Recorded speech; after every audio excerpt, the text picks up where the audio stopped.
Hey guys, my name is Samantha Randall with Top Dog Tips, and today I am here to talk to you about 7 things that you should never do with your cat. Over the past 10 years, our family has raised many cats. We've taken in rescues, adopted kittens, and provided a home for strays. These cats have all had their own unique issues, and they have taught me a lot about what not to do with a cat. Don't feel bad if you do some of these things. They're all common activities that a lot of pet owners do with their cats. I have had bad experiences with some of these myself, and for the rest, I've known a friend or a family member that's had firsthand bad experiences with all of the things on this list. These activities aren't things that we would necessarily think of as dangerous, but they do pose serious health risks for our pets, so it's definitely something that we need to be aware of. First, and this one is a huge cliche, don't let your cat play with yarn or string. You see cats playing with yarn on TV, in photographs, and memes all over the internet. It's adorable when a cat's all wrapped up in string. Sadly, yarn and string are actually very dangerous for your cat. When ingested, the cat's intestines become knotted as they attempt to pass the yarn. This results in the death of sections of the intestines that have to be surgically removed. So it's very dangerous to let your cat play with string or yarn because of ingestion, but also if it gets wrapped around their neck or any of their limbs, it can cause serious problems, loss of blood flow, and restrict your cat's range of motion. So you really shouldn't let your cat play with yarn or string at all, even when you're there supervising. Second, and another big one on my list, is that you shouldn't actually free feed your cat. I know most pet owners just leave food out for their cats because most cats don't tend to overeat, but cats will overeat, which will lead to obesity. So you have to pay close attention to the serving size guidelines on the food that you feed your cat and discuss feeding options and recommendations with your veterinarian. Obesity is one of the biggest health problems in the United States. It's an epidemic in both human health and pet health, that obesity is so preventable, but it's also so prevalent. It's important to keep your cat fit for his overall health and well-being. Being overweight can lead to serious health problems, including diabetes, heart disease, and in the long run, it's gonna end up shortening your cat's life, which none of us want. If you aren't able to be home for regular feedings, you should consider getting an automatic pet food dispenser with a timer on it, so you don't have to worry about having somebody come to your home to feed your pet at different times. And those dispensers only dispense the one serving of food. So if your cat's not hungry at the time that it dispenses it, it'll be sitting there all afternoon until he's ready to eat. So you don't have to worry about him not getting fed either. Another big cliche is that milk is good for cats. Did you know that most cats are actually lactose intolerant? They don't have the same enzymes in their intestines as humans, so cow's milk is actually not good for cats. Their bodies can't digest it the same way that ours do, so feeding your cat milk could lead to stomach upset, diarrhea, or other health problems. So you want to stay away from milk for your cat. Number 4, you don't want to give your cat too much attention. This is really hard for a lot of us because we want to snuggle and love our cats all the time. Cats tend to like their own space more than their canine counterparts.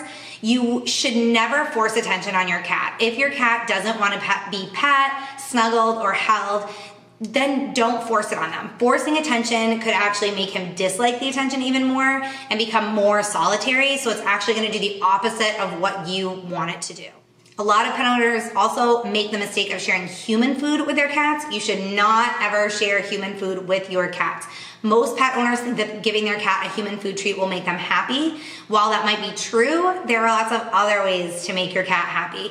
Fatty, unhealthy human foods, processed human foods, which are almost all the food that you buy on the market nowadays, they will lead to obesity and other health problems in cats. A lot of processed foods are really high in salt and sugars, so we want to keep away from sharing human food with our cats. Obesity is an epidemic in this country, like I said, and it can lead to a lot of serious health problems. So you want to stay away from human food for your cats. Instead, use positive reinforcement, toys, reward your cat with some praise and some love and affection.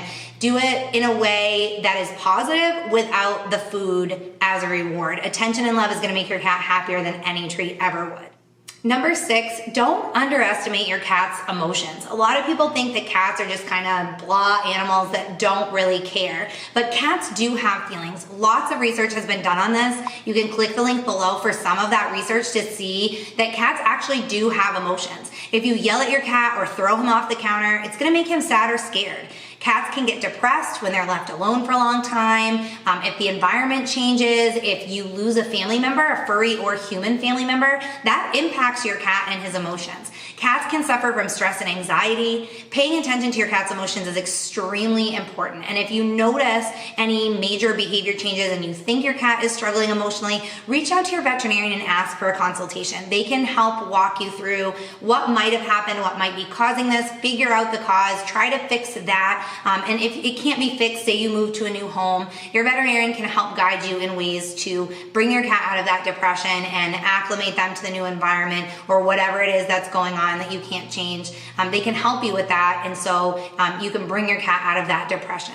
And finally, my last thing to never do with your cat, don't smoke around him. So many people don't realize that secondhand smoke affects our pets as much as it does humans. If you wouldn't smoke around a small child, why are you smoking around your pets? Never smoke around your cat. In this day and age, everybody knows the dangers of smoking. If you choose to subject yourself to those dangers, then that's your choice. If you smoke around your cat, he doesn't get a choice. A cat's sense of smell is extremely powerful. Your cat hates the smell of smoke and doesn't want to be around it, but he doesn't have a choice if you're blowing secondhand smoke around your house or in an area where your cat frequents. Cats that are exposed to secondhand smoke have more eye infections, allergies, respiratory issues than other cats, and they're even more likely to suffer from certain kinds of cancer, including lymphoma. Again, there's research that's been done on that, so click the link below the video and educate yourself. If you've been smoking around your cat, it needs to stop immediately.